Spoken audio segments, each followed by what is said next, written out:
Hi friends, എല്ലാവർക്കും പുതിയൊരു വീഡിയോയിലേക്ക് സ്വാഗതം. ഇന്നത്തെ വീഡിയോയിൽ പറയാൻ പോകുന്നത് ജ്ഞാനനിർമ്മിതിവാദത്തെക്കുറിച്ചാണ്. മനുഷ്യൻ തൻ്റെ അനുഭവങ്ങളിലൂടെയും ആശയങ്ങളിലൂടെയും സ്വാഭാവികമായി അറിവ് നിർമ്മിക്കുമെന്ന ഒരു മനഃശാസ്ത്ര തത്വമാണ് ജ്ഞാനനിർമ്മിതിവാദം എന്ന് പറയുന്നത്. ഇതിനെ കുറച്ചും കൂടി സിമ്പിളായിട്ട് പറഞ്ഞാൽ, വ്യക്തികൾ അനുഭവങ്ങളിലൂടെയും പരിസ്ഥിതിയുമായുള്ള ഇടപെടലുകളിലൂടെയും സ്വന്തം അറിവും ധാരണയും നിർമ്മിക്കണമെന്ന് നിർദ്ദേശിക്കുന്ന ഒരു പഠന സിദ്ധാന്തമാണ് കൺസ്ട്രക്റ്റിവിറ്റിസം അഥവാ ജ്ഞാനനിർമ്മിതിവാദം.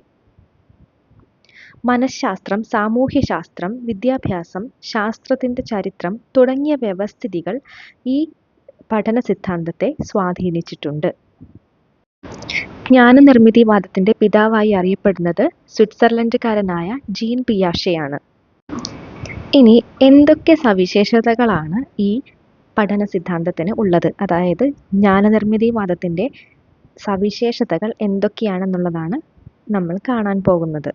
പഠിതാവിനെ കേന്ദ്രീകരിച്ചുള്ള വിദ്യാഭ്യാസമാണ് ഇതിൻ്റെ ഒന്നാമത്തെ പ്രത്യേകത. അടുത്തത് പ്രക്രിയ അധിഷ്ഠിത പാഠ്യപദ്ധതിയാണ്. ഉൾപ്രേരണ പഠനത്തിലേക്ക് നയിക്കുന്നു എന്നത് ഇതിൻ്റെ ഒരു സവിശേഷതയാണ്. പിന്നെ പഠനം എന്നത് അനുരൂപീകരണ പ്രക്രിയയാണ്, അറിവിൻ്റെ നിർമ്മിതിയാണ്. ഇതാണ് ഈ പഠന സിദ്ധാന്തത്തിൻ്റെ പ്രധാനപ്പെട്ട 4 സവിശേഷതകൾ. ഈ സിദ്ധാന്തത്തിൻ്റെ പ്രധാന വക്താക്കളാണ് John Dewey, Maria Montessori, Jean പിയാഷെ, വൈഗോട്സ്കി, ജെറോം ബ്രൂണർ. ഇതിൽ വൈഗോട്സ്കി ഏറ്റവും പ്രധാനപ്പെട്ടതാണ്. വൈഗോട്സ്കി പറയുന്ന കുറേ കാര്യങ്ങൾ നമുക്ക് പിന്നീടും പഠിക്കാനുള്ളതാണ്. അപ്പം ഈ പേരുകളൊക്കെ ഓർത്ത് വെക്കേണ്ടതാണ്. ഇനി വിദ്യാഭ്യാസത്തിലെ കൺസ്ട്രക്റ്റിവിസ്റ്റ് സമീപനങ്ങൾ എങ്ങനെയൊക്കെയാണ്? ഒന്നാമത്തേത് പ്രൊജക്റ്റ് അധിഷ്ഠിത പഠനം, പ്രശ്നാധിഷ്ഠിത പഠനം, അന്വേഷണാധിഷ്ഠിത പഠനം, സഹകരണ പഠനം. ഇതൊക്കെയാണ് കൺസ്ട്രക്റ്റിവിസ്റ്റ് അപ്രോച്ചിൽ വരുന്നത്.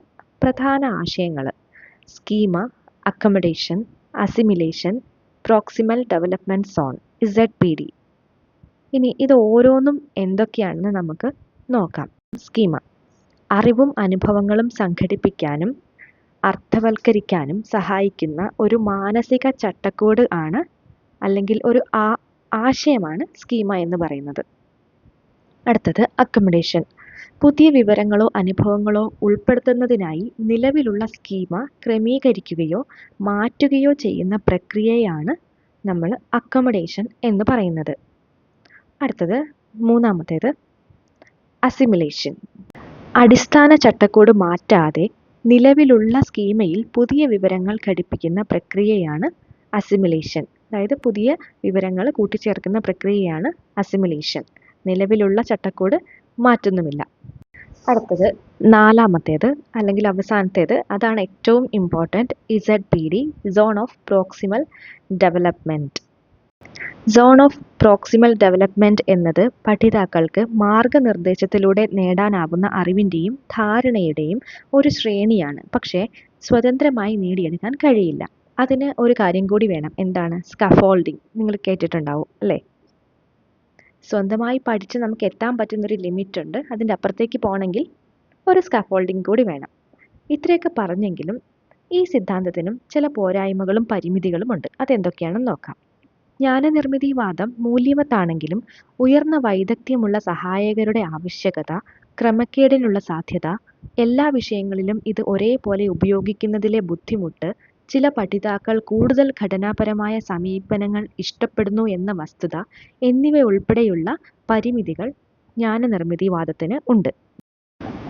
ജ്ഞാനനിർമ്മിതിവാദത്തെക്കുറിച്ചുള്ള ഈ വീഡിയോ നിങ്ങൾക്ക് ഇഷ്ടമായെങ്കിൽ ഈ വീഡിയോ ലൈക്ക് ചെയ്യാനും കൂടാതെ ഷെയർ ചെയ്യാനും സബ്സ്ക്രൈബ് ചെയ്യാനും മറക്കരുത്. Thank you for watching.